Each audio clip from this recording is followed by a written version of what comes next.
Mommy. Hello, can Hello. Hello, can I speak to Peter, please? What? Hello? Peter? Yeah. This is Dave Snowden. Penny gave me your phone number about doing an interview with you. Oh, sure. Yeah, do you have time? Yeah, I have time. Let me just get on my other phone. Okay, thank you.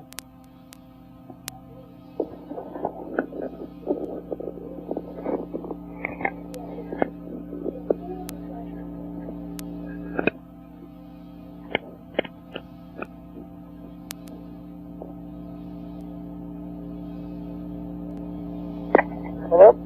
Okay. How you doing? I'm doing fine. My daughter just has a habit of picking the phone up all the time. And I don't know who's calling, so it really upsets me. That's Like my little private secretary at 5 years old, you know, they're very inquisitive. Yeah, well, it's cheap labor, huh? Excuse me? I said it's cheap labor, isn't it? I don't know. In the long run, I don't know if it's really cheap labor. So how you been feeling lately? Terrific. I'm doing terrific, and I'm feeling terrific. Oh, that's great. Yeah, go ahead, I'm sorry. I moved to California. Yeah, I heard about that. You know, Man, I love it here. I should have did this years ago. I got a lovely home in Palos Verdes Estates. It just overlooks the whole Pacific, man. It's incredible. oh, that sounds great. Like, really incredible. Oh, you sound like you're really in good spirits about everything. Oh, I am. I'm in a new band. We're getting ready to sign. There's at least 4 major labels that are interested in us, and we've got a great place that we got a great studio we've been working out in. And I'm back. I just did a big thing for Pearl. I can get into all this piece by piece. I'd like you to get the facts straight, because I read something not long ago, I think from your magazine, something about Debbie and I ran over her. I mean, that was just so blown out of proportion. Yeah, that all came from a newspaper article, and we didn't really. You can't believe everything you read, you know. Yeah. Well, the people who we didn't really print a follow-up to it, but the people who asked, you know, we basically told them. It was a bunch of SHIT. Yeah. I mean, the press is so weird. I got into an argument with some man, some lawyer or something. It was nothing even like that. It wasn't even. But it just upset me so my phone rang so much after it, and I said, God, we couldn't be any more happier together now. That really wasn't what happened, but, you know, if you put a story back in the paper saying that really don't go down, people rather read the bullshit about you than the good things about you. You know that. Mm-hmm. That's how the press is sometimes. Anyway, that's old hat. What would you like to know about me? Well, I just got some pictures of you from the NOM show that you were at. And, oh, really? Yeah. I don't have that.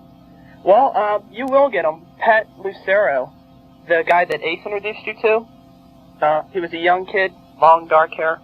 So yeah, it was such an exciting 3 days there that it's so hard to remember. Well, Pat was the guy who hugged you and told you that he loved you right before he left.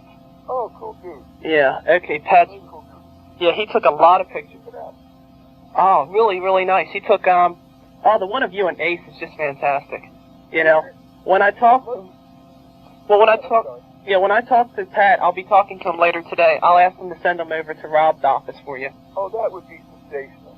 Yeah. I really appreciate that. Yeah, he's got pictures of you playing the electronic drum kit. As a matter of fact, I just got off the phone with Pearl, and I'm going to pick them up tomorrow. Yeah, he's got a picture them for my kids to do electric drums, and I just redid a thing with Sabian that I'm getting a whole bunch of cymbals. They'll do brilliance tomorrow, so it's going to be Christmas for me. Yeah, Pat took a picture of that. He got a picture of you and Eric Carr together. Yeah. Oh, it's a really nice picture because you both look like you're really into it, you know, which is really nice. I'm feeling the best I've ever probably felt in my whole career these days. Yeah, he had a picture of you too in front of your drum kit from '75. Oh yeah, sure. My mirror is. Yeah, and the picture of you with your drum teacher. Jim Chapin. Uh-huh. Yeah, he was here for a couple of days. I just got off the phone with him a little while ago. I've been so busy. It's been terrific, and I'm happy that you called me. I was looking forward to doing an interview with you. Oh, I'm glad to hear that. I definitely still love my Kiss fans. You know, I'll never forget them. Yeah, we got a lot of good things going with the Kiss Force. I was telling Rob what we just did is, we just signed yesterday by the end of June, we're going to have 7 full-page ads in Faces magazine for the KISS Force. And you can best believe the interview, this one will be printed in Holland and Japan as well. You know, we have... That's very cool. Yeah. Also, I want to ask you, I want to send a couple things down to Rob to let him know, you know, what we're all about. If I send some stuff, do you think you could write a letter to the fans?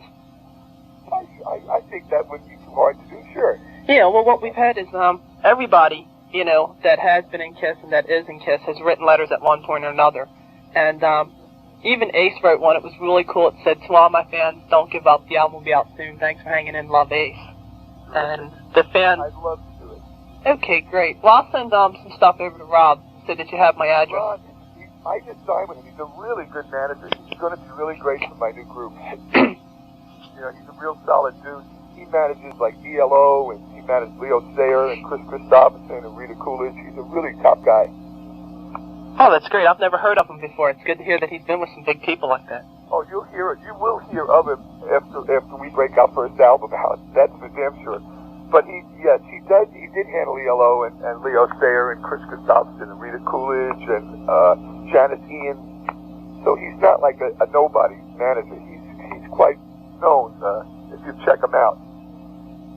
Okay, so Write this down? I'm taping if it's okay with you.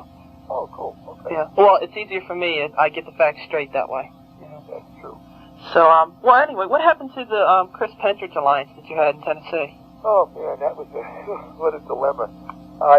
What happened with me there is I wanted to experiment into playing percussion. I wanted to learn about timbales and congas and cowbells and wood blocks and wind chimes. And so I put together a group. It was more of a percussion type band. And I tried it. I went out, we did a few concerts. It wasn't too bad. It was a little shaky because of the management booking. And when it got shaky, I immediately backed out of it because I'm not going to play bars. And I'm not going to, you know, really walk into some situations that are going to hurt my career. And I saw that coming. It started out terrific. We started out playing for like this One for the Sun in Nashville, and I got the key to the city and the key to the jail and the honorary colonel. It was incredible. Rat was even on the billing. And I said, well, this might turn out to be quite a cool deal. But as I got into it, I started getting a little shaky. I instantly backed out of it. But I learned a lot how to play percussion now. I'm one hell of a timbale, conga, and cowbell player, which I wanted to learn that so I could incorporate it in with my drumming. That's kind of what that was all about. It was just a summer-type tour. So then what led you now to form the new band that you have? Well, it's not my band. Here's what happened with the Alliance. When I got that out of my system, I went back home and I did some recording, and that still wasn't what I was looking for, because I'm a funny guy. When I do something, I want to do it 110. I want to do it right, and I want to make sure that it's taken the right way. You know, it's like when I got together with KISS, with Gene, Paul, and I, was only the first 3 members of the band, way before Ace joined. Everything we did, we thought about it, we talked about it, we made sure it was planned, as you know, and even down to the costume, down to the pictures, everything was very, very thought through before we made the move. And so I'm pretty much like that with my life. And I said, man, the East was cool, but Connecticut was getting extremely boring for me, and I didn't want to be a young guy sitting on a porch getting old before my time, because I have a lot of great people out there. And I was getting tons of letters well, where am I and what am I doing? Then I heard rumors that I became a crazy Christian and went up to the mountains. So then I read another thing where I became a devil worshiper, and I just got sick and tired of the shit. And I told Debbie, I said, we're going to move to California and start a whole new life, and I'm going to get into a great situation. California is great for acting. You can do soundtracks, you can do motion pictures. I mean, it's just unlimited talent out here. And so we moved out here, 7 months ago. And I got a few connections, my old connections, and I called up a few people. And this guy, Ron Rainey, got in touch with me and said, look, man, I got a great situation for you. There's this band that they're getting ready to sign with like 5 major labels, and they're weak in the drum department. They need a great drummer with a name and someone who writes things and is a high caliber drummer as yourself, and a dynamic drummer. So he sent me their tape, and I went fucking crazy over it. I thought it was incredible. And I went down and I played with them, and we hit it off great. We've been together now going on 2 months. We just rented a big studio downtown LA, and we're putting in 5 days a week, 6 hours a night rehearsing. Well, how do you feel? Well, how do you feel about this now, having a girl as a lead singer? I love it. Are you just So cool. Well, are you just going to be sitting in the background, just playing the drums? No, man, it's not that type. Have you ever heard the Persuaders or the Pretenders, I think? Mm-hmm. We kind of sound like that. And it's not, you know me, man. I can never just sit in the back. I'm too crazy for that. So with this band, it's a real band. It's not like Madonna, man, or Cyndi Lauper. It's nothing like that. I mean, this chick, she's dynamite. She's a great-looking girl. She's got a great attitude. She's a great singer. She was up for a part in Coal Miner's Daughter, and then she was just up for the part in Born in the USA. So she's not like Chump, man. I wouldn't be in a band if it was Chump. This group is sensational, and it's just hard to explain, man. It's like the bass player is phenomenal. He's just picking up that new bass synthesizer tomorrow, and the lead guitarist is a monster, man. He's got to be one of the best guitarists I've ever played with. Okay, now who are these guys in your band that you mentioned? I've run across their names, but The bass player's name is Bobby Raylove. Mm-hmm. And that's Raylove. Uh-huh. Okay. Raylove. And Jane is Jane Book. And how's she spell last name? I guess it's as in book. Yeah, O-K-E, maybe? Okay. I should have got the spelling right. And the guitarist is just JP. That's what he's known as. Just JP, huh? JP. Okay. So, now, have any of these guys ever played with any other bands that have really moved? Well, I mean, any bands that have really moved around, or are they just? No, that's the cool part about it. This band has been in hiding, and they've been just waiting to get the right drummer and waiting to make the right moves before they did anything. I love that. It's been real secretive, and that's the way it should be, because that's how Kiss was. We kept it real quiet for a long time.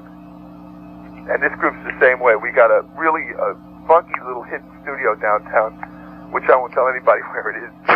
And we're just in another month we should be signed with. It looks good for us for CBS and Capitol and A&M, and then there's there's a whole bunch of them. They already did their showcase without me. That's why it's such a great situation, because they already had the record companies wanting them. They just didn't like their drummer they had. Now I'm in it. It's a whole different ballgame. Okay, so when can people expect this album now? Well, number one, it's probably in the summer. I'm looking at it like in the summertime. Mm-hmm. We should be done with it, and it should be out, and we should be on MTV. This is a great band for MTV, a great-looking group. I mean, really a good-looking group. Good attitude, man. Good rock and roll band. I did heavy metal for a lot of years, and I did that. I became famous doing that. There's so many bands now, man. I just made good friends with Vince Neil from Motley Crue. Yeah. And he lives right down the road from me here, and we see each other a lot. And I like that band. I think that's a very cool band. I think Motley Crue is probably one of the best heavy metal bands out today. Nothing against Kiss. I just think they're a great band. You got bands like Def Leppard, you got Twisted Sister, you got your Kiss. And it seems when I open up Cream or Circus, man, I can't tell who's who anymore. Is what kind of bugs me about heavy metal. I mean, they all look like they bought their clothes at the Kiss store. You know what I'm saying? Mm-hmm.